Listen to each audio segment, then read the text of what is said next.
better Kansas City with Alexis, Rob, Courtney, and Lisa. Vintage lighting is becoming more popular than ever, and if you're on the hunt, keep an eye out for a diamond in the rough. Interior designer TAM Stone took Courtney to the Red Shed in the West Bottoms for a show and also a tell on salvage pieces. Why vintage lighting when I can go out and buy something that's new that I know it's going to work? A couple of reasons. The first one being that when you purchase vintage lighting, it's the ultimate in green. I mean, you're recycling. We're not producing something new.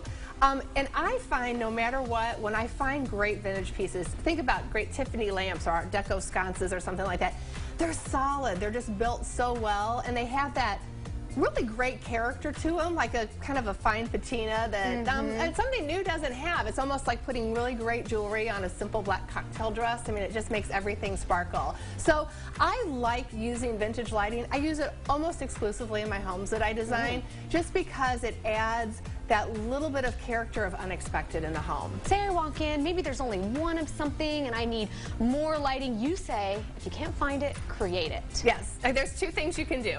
First of all, make friends with the owners, because they'll often find what you need. Believe it or not, the folks here at the Red Shed, they found everything that I needed for me to make this into a light. And this is really just a large spinning wheel, but I'm going to make it into a chandelier. I saw an inspiration photo from another designer, and I showed that to the owners here. And what they were able to do was to find for me not only this wheel, which I saw, but also the cage lights, which we're going to be able to hang from it.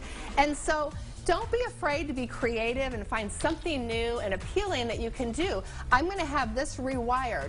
Now, a couple of things you need to think about when you're doing lighting is, first of all, what's the scale going to be in your home? This would be a very large chandelier in a personal home. And sometimes it doesn't feel that way because you're in such a large space that you're working in to start with. So bring your measurements, have them with you, know what you're looking for in your space. And also make sure you have the skills to be able to rewire it. That's the main thing. Is it realistic for someone like me who doesn't do this all the time to truly create something like this? Do you really think if I put the time and effort into it, I can figure this out? You can, but don't underestimate the skills that it will take and the time it will take. Everything's available on the internet. You can just Google how to wire a lamp, and you can really find it. And it's not difficult. It's not hard at all. Okay, Tam, thank you so much. Great tips on vintage lighting. You can come, you can find something, make friends with your antique dealer. They can often find what you're looking for, and if they can't find what you're looking for, you can always create it. Tam, thank you. Great, thanks.